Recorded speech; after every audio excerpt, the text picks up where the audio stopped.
여러 직장인이 정기적으로 하는 건강검진 중 위 내시경을 하면서 흔하게 진단받는 질환이 있습니다.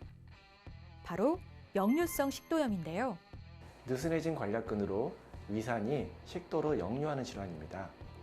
위 내용물이 식도로 역류하면서 식도 점막을 자극해 속쓰림 등 불편한 증상을 유발하는 위식도 역류 질환. 서구화된 식습관에 스트레스가 많은 직장인들의 고질병이 되고 있는데요. 누구나 한 번쯤 걸리고 흔하게 발생하는 질환이다 보니 소홀히 여기고 방치하는 경우가 많아 주의가 필요합니다.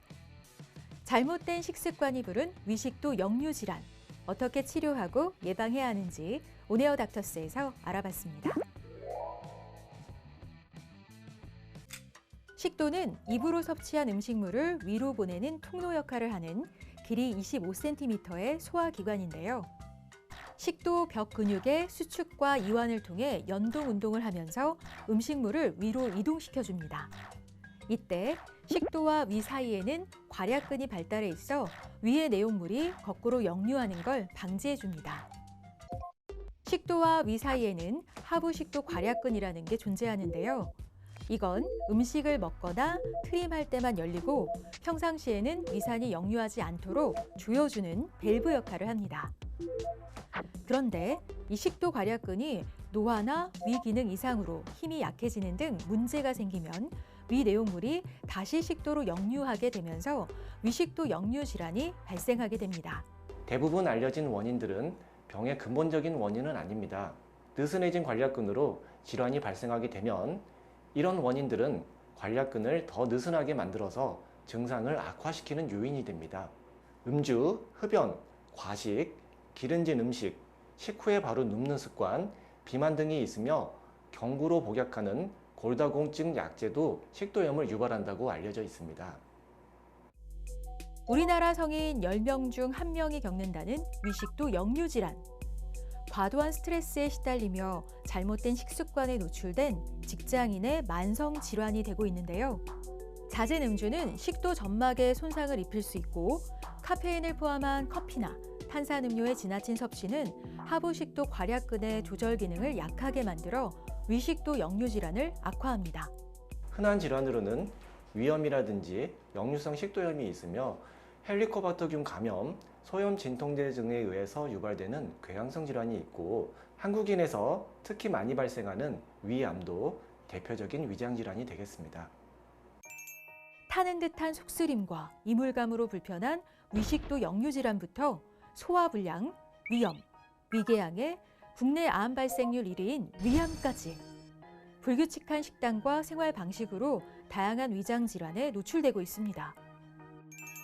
위식도 역류 질환 환자의 경우 해마다 늘어나 2017년 427만 5,198명에서 2021년 486만 3,042명으로 지난 5년간 무려 13% 높아진 58만여 명의 환자가 증가했는데요. 이 중 2020년 성별 환자 수를 살펴보면 남성이 42%, 여성이 58%를 차지하며 남성보다 여성의 발병률이 더 높은 걸로 나타났습니다. 전형적인 증상과 비전형적인 증상으로 나눌 수가 있습니다. 쓴물이 올라오는 증상, 가슴 쓰림, 화끈거림이 전형적인 증상이고 위산이 좀 더 위로 역류하게 되면은 인후두를 자극해서 목에 이물감이나 장기침 등이 발생할 수 있습니다. 식도염의 비전형적인 증상으로 흉통이 있습니다. 흉통은 심근경색증, 협심증 및 대동맥 박리 등에서도 발생할 수 있으므로 감별이 필요합니다. 또한 만성 기침으로 오는 경우는 기관지 천식이나 후비루를 동반한 만성 비염도 감별 질환이 되겠습니다. 소화관 내부를 직접 보고 진단할 수 있는 내시경 검사. 식도부터 위, 십이지장에 발생할 수 있는 여러 질환을 진단할 수 있는데요. 식도 점막의 염증 정도와 범위를 직접 보고 동반된 합병증의 유무를 확인할 수 있습니다. 대부분 식도염은 전형적인 증상이 많기 때문에 환자분들의 임상 증상으로 진단한 후에 약을 써보는 경우가 많습니다.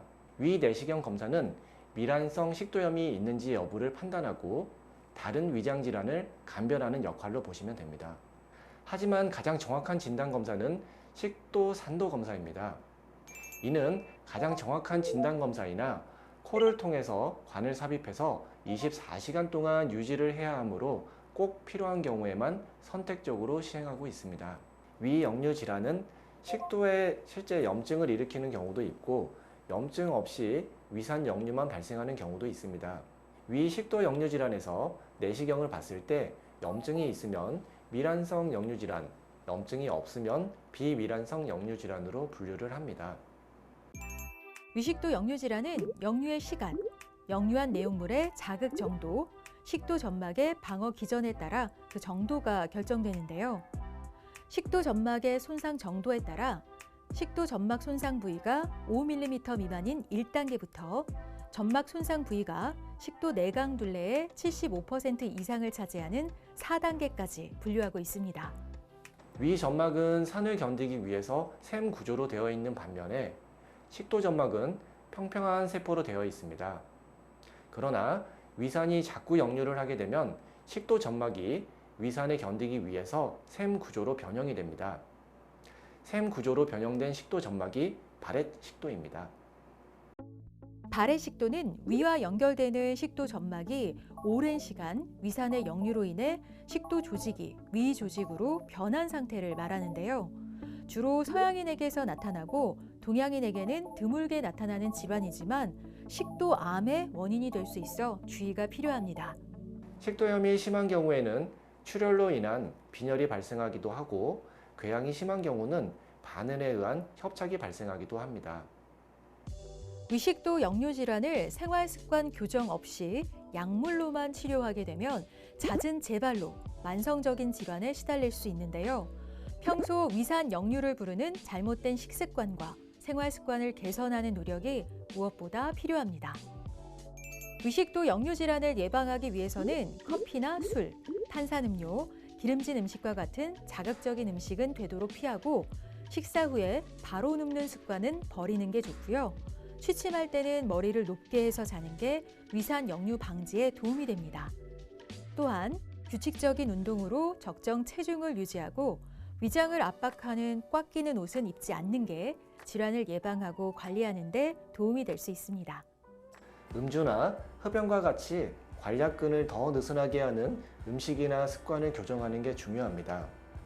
하지만 개인마다 원인은 다를 수가 있기 때문에 식도염 예방법 모두를 하지 않는 것보다는 자신의 증상을 악화시키는 요인을 찾아서 피하는 게 현명하겠습니다.